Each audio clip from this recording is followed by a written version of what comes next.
to allow nothing for the influence of friendship and affection. A regard for the requester would often make one readily yield to a request, without waiting for arguments to reason one into it. I am not particularly speaking of such a case as you have supposed about Mr Bingley. We may as well wait, perhaps, till the circumstance occurs before we discuss the discretion of his behaviour thereupon. But in general and ordinary cases between friend and friend, where one of them is desired by the other to change a resolution of no very great moment, should you think ill of that person for complying with a desire, without waiting to be argued into it? Will it not be advisable, before we proceed on this subject, to arrange with rather more precision the degree of importance which is to pertain to this request, as well as the degree of intimacy subsisting between the parties? By all means, cried Bingley. Let us hear the particulars, not forgetting their comparative height and size, for that will have more weight in the argument, Miss Bennet, than you may be aware of. I assure you that if Darcy were not such a great tall fellow in comparison with myself, I should not pay him half so much deference. I declare I do not know a more awful object than Darcy on particular occasions and in particular places, at his own house especially, and of a Sunday evening, when he has nothing to do. Mr Darcy smiled, but Elizabeth thought she could perceive that he was rather offended, and therefore checked her laugh. Miss Bingley warmly resented the indignity he had received in an expostulation with her brother for talking such nonsense. I see your design, Bingley, said his friend. You dislike an argument, and want to silence this. Perhaps I do. Arguments are too much like disputes. If you and Miss Bennet will defer yours till I am out of the room, I shall be very thankful, and then you may say whatever you like of me. What you ask, said Elizabeth, is no sacrifice on my side, and Mr Darcy had much better finish his letter. Mr Darcy took her advice, and did finish his letter. When that business was over, he applied to Miss Bingley and Elizabeth for an indulgence of some music. Miss Bingley moved with some alacrity to the pianoforte, and after a polite request that Elizabeth would lead the way, which the other as politely and more earnestly negatived, she seated herself.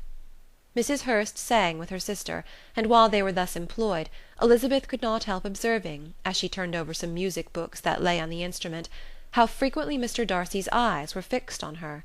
She hardly knew how to suppose that she could be an object of admiration to so great a man, and yet that he should look at her because he disliked her was still more strange.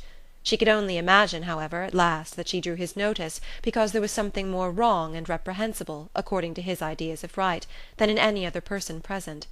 The supposition did not pain her. She liked him too little to care for his approbation. After playing some Italian songs, Miss Bingley varied the charm by a lively Scotch air, and soon afterward Mr Darcy, drawing near Elizabeth, said to her, "Do not you feel a great inclination, Miss Bennet, to seize such an opportunity of dancing a reel?" She smiled, but made no answer. He repeated the question with some surprise at her silence. "Oh," said she, "I heard you before, but I could not immediately determine what to say in reply. You wanted me, I know, to say yes, that you might have the pleasure of despising my taste. But I always delight in overthrowing those kind of schemes, and cheating a person of their premeditated contempt. I have therefore made up my mind to tell you that I do not want to dance a reel at all, and now despise me if you dare." "Indeed, I do not dare."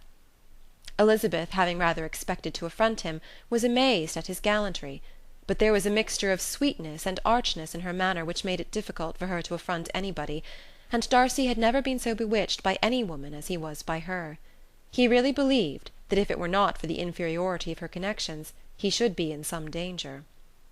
Miss Bingley saw, or suspected enough to be jealous, and her great anxiety for the recovery of her dear friend Jane received some assistance from her desire of getting rid of Elizabeth.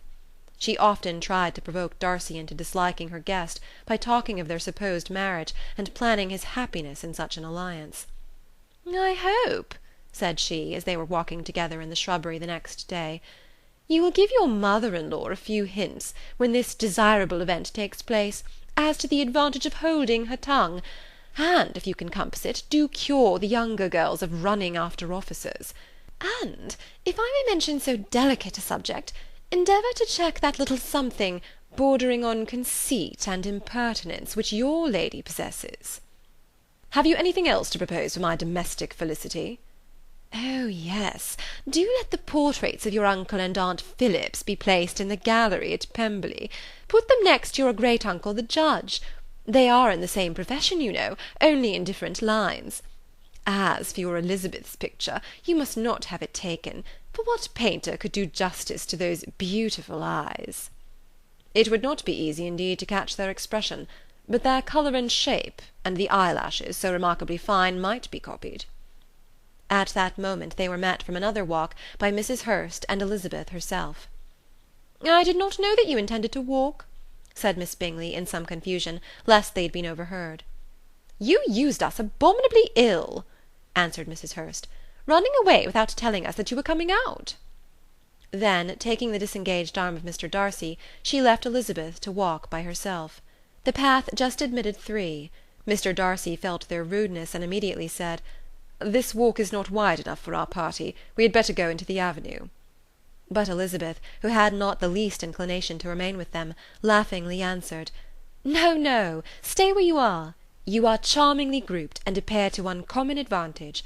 The picturesque would be spoilt by admitting a fourth. Good-bye." She then ran gaily off, rejoicing as she rambled about, in the hope of being at home again in a day or two. Jane was already so much recovered as to intend leaving her room for a couple of hours that evening. End of Chapter 10.